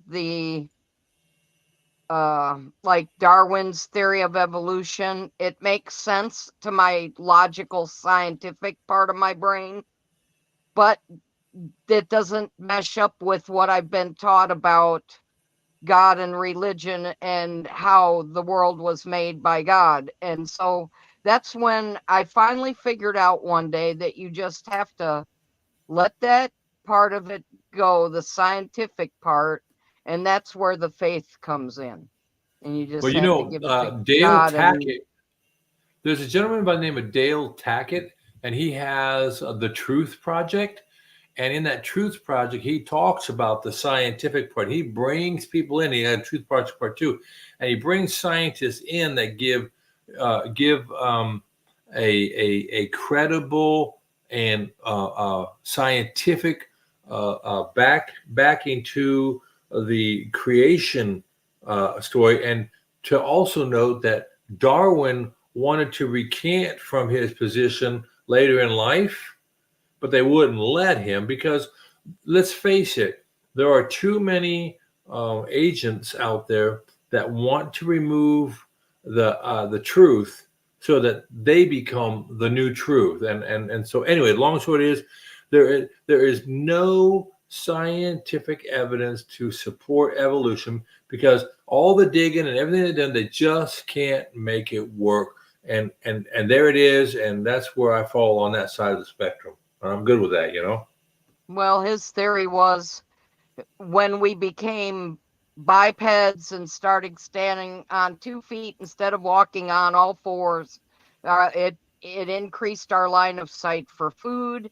And then over time, we evolved and became complete bipeds, which changed the whole pelvic structure of the female. And so, in order to bear young, all human babies are basically premature. And it makes sense if you look around at the animal world. I mean, a horse is standing up, you know, shortly after it's born. Most animals, a giraffe, all of them. Even kittens and puppies, within a few weeks, they're crawling around, and, 6 weeks later, they're weaned. But human babies will die if they're not taken care of for years. So because of the pelvic structure, they're all premature, and so that's kind of the basic gist of why some of it kind of makes sense, but no, I just Well, have I to let think, but my but if you use that type of logic, and I understand where you're going, I can see the dots in the bouncing ball, right? But isn't that the same type of logic that was used to say take this vaccination? The same thing that says eat this way of life, because we put smart people up who said smart things with big words and have lots of letters, and we had lots of people who say they were right, and all of a sudden that makes it a truth, right? And right. it's just it's it's so it's so infuriating because like I said, for me with the weather stuff, I'm pretty knowledgeable on weather. That's all I can say, right? And I'm not going to say I don't have a PhD in weather. I don't even have a weather degree, but I can out forecast many people who do, right? Because the military taught me how to do it, to put warheads on foreheads. So I'm pretty good at it. When I would stand up and I would read about the IPCC, the International Paper Climate Control, Climate Committee, climate change, the the paper said signed by 26,000 professionals, right? Well, then I read the list of the professionals. Podiatrists signed it, right? Gynecologists signed it, right? And metallurgist signed it. And I said, wait a minute, hold on. Will you let me practice medicine because I have a different type of degree? No. Then why are you practicing climatology? Now, if a climatologist said it, we can start talking about it, right? And oh, by the way, I want the original data. And they wouldn't let you have the original data only after they have collated it and corrupted it, right? Well, we see the same thing in the other scientific fields, right? If you can't take Yep. the heat, you change the rules of the game, or you get the biggest stick in the room and you beat people on the head like they did here in 2019 through 2023 about a certain global condition, right? You'll either toe the line or whack you in the head. That's that big cabal that's trying to run the world and just control all of us. Well, I It's don't. bigger So than here's just our government. There's a bunch of them in cahoots. And I think Bill Gates is in the middle of it. And there's a few others. George Soros is in the middle of it. And John Kerry and a bunch of those climate loonies. And I'm not disagreeing that there's not climate change. Of course, there's climate change. It's cyclical. The Earth's been doing it since the Earth has been here, and but it's natural.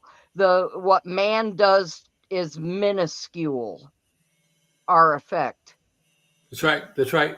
So It's just a it way for them to make money with their uh, bull carbon credits and trying to make us pay because they make us feel guilty about something that well, isn't even really happening. I agree. I agree with what you're saying there, but I would, and I can see why you say that, but I would like to add maybe a level to that. In that, while power and money are intricately intertwined into that discussion, for me, it's a construct of those in power want to stay in power at any cost, right? And they're beyond Absolutely. money. they're beyond money. So you've got Yeah. layers of puppet masters. And Yep. there was a movie once. I love using movie reference, and the name of the movie was called Rob Roy. I don't know if Yep. you've and Yep. in that movie, which is based on a historical character, a true one. Basically, the wealthy guys fight it out amongst each other, but they don't fight each other. They always have some underling do it, and then it's on a bet for a couple of pounds, right? And Mhm. and the whole idea is, I think that as you go down the puppet list, right? It starts off with a couple people, then there's some more, and then there's a lot more. And you have to go down 3 or 4 levels before you get to just activists. And then at the lowest level are the population that is either desperate for food or desperate for recognition, right? In the United States, I'd say we were probably desperate for recognition. And Oh God. and they don't care about truth and justice and scientific rigor. They are in it because I am garnering attention, right? Or in another community like maybe Haiti, I'm getting fed. So I think what happens is, as you go up that food chain, I don't think John Kerry is very high up that food chain. I don't think George Soros is high up that food chain. They are useful idiots in Yes. the highest levels that are manipulating and never, they're so insulated from the day-to-day thing. Right. My And I opinion. threw them out there because they're the ones that we're exposed to more frequently than, I mean, we don't even really know who the higher ups are. Rockefellers, Bilderbergs, who is it? We'll never know. Well, maybe, but probably not. Well, I think in the end, though, we, in all of this, right?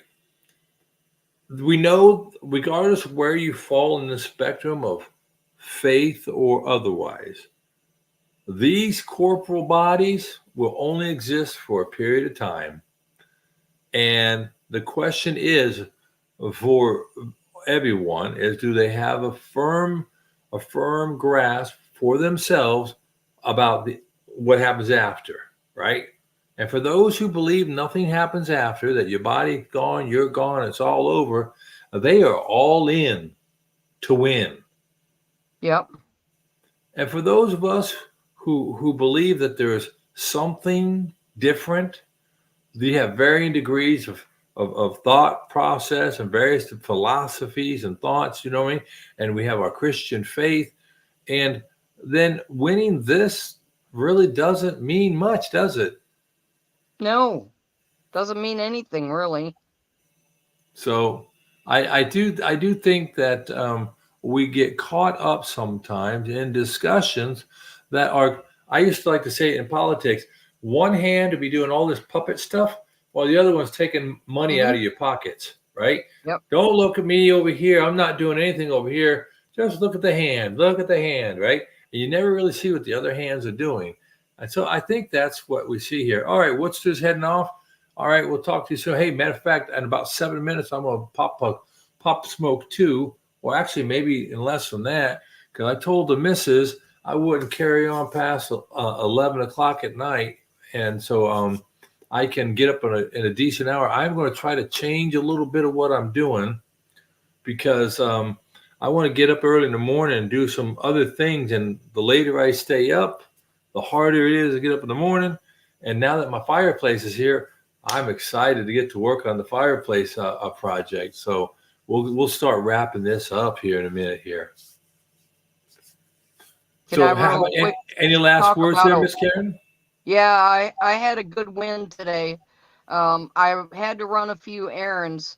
I don't know if any of you have been seen hanging with the Browns, Yeah. but they announced their cruise for next year, and I went and got my passport photo and renewed my passport because I'm going. I Good don't know on what you. I'll look like in a year, but I I'm going. This has I bet motivated you. me to come out of my funk. I'm coming out of my funk. But today I did a big order from Kroger. It's hard for me sometimes to reach stuff, but I wanted to go in and find like some bread, cheese, and a few things that I couldn't order online. So I went in and I waded right through all of those bags and bags, thousands of bags of Halloween candy. And then you get to the area, you have to walk through the pastry. And here's what I came home with was some Parm crisps, 0 carbs, all Parmesan cheese is the only ingredient.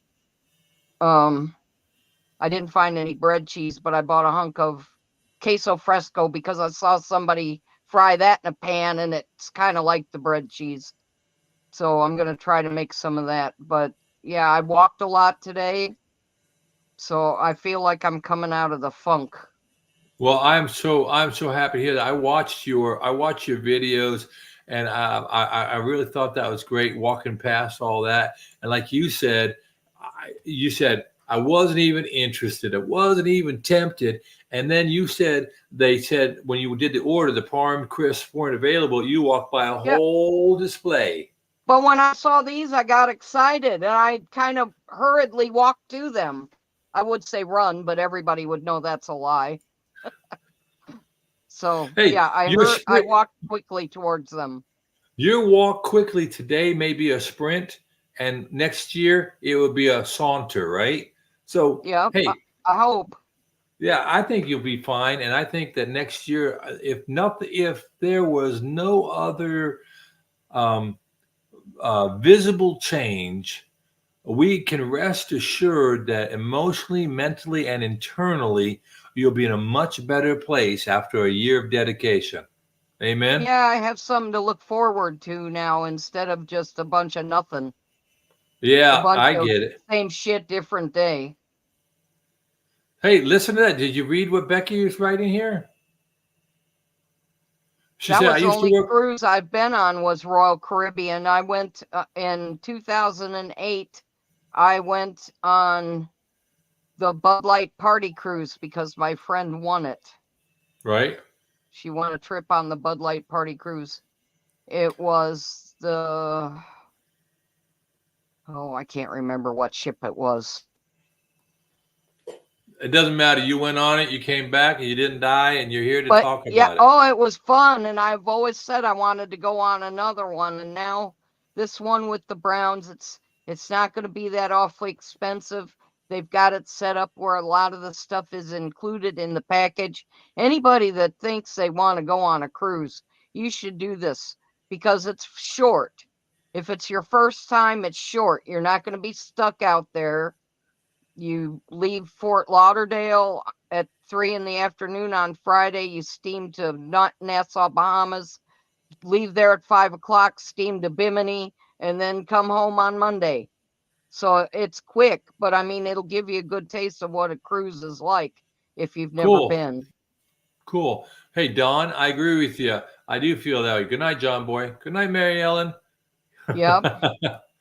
And with that, I think that we will sign off here. Hey, I appreciate you all coming in. I know you all have other places you could be. The keto space and the carnivore space is just expanding like crazy. And so I don't expect that I'll be doing this Monday through Thursday for much longer. So I won't be stepping on other people. And also, I do want to invest more into the relationship with my wife. This is so wonderful, but I don't want to, sacrifice one for the other. And I'm sure you all agree with that. So, hey, I appreciate you all coming. No, thank you, Becky, and thank you, Susan, and thank you, everybody. Karen, everyone's coming out. Of course, some people have already left, but I'll try to make this space available so that it's hard to get seen and heard if there's 750 people watching a presenter or a live. I understand that. I'm not trying to replace that, but I've been hearing words creep into a few more of these videos that people make them, and a lot of people are starting to say the word, "Hey, I love you all and appreciate you all." And I think that's a great testament to this community that people are actually caring. I didn't mention it earlier, but I got a text message from Brent Woodster 72 because he and I have exchanged telephone numbers, and he was like, "Hey, you going to be on tonight?" I was like, "Yeah, I'm just running a little late. Took some people out. The guy who helped with his tractor, and he helped dig my pond and take my fireplace off my truck. I took him and his wife out to dinner as a way to say thank you to them. So got a little behind, but I love coming in here. I love seeing you all. And if you all, again, just like Karen did, Susan, Becky, if you all want to come on in, let me know. I posted out there. We'll get out there and we'll mix it up and we'll talk about what's important to you. So y'all take care. I appreciate you being here. I hope you guys have a great weekend. I'm not programmed to come on tomorrow or this weekend. Not saying I won't, but we'll try to do what we can and come back next week. And when we come back, we'll share some victories. We'll maybe if we need to share stories that are tear jerking, we'll share those, and we will do great. And I hope each and every one of you have a chance to worship. Whether you go to church or you do it bedside, you get a chance to worship and you get a chance to lift up praise and join others likewise. Okay, y'all take care. God bless, and we'll see you around. Okay, thank you, Karen. Scott.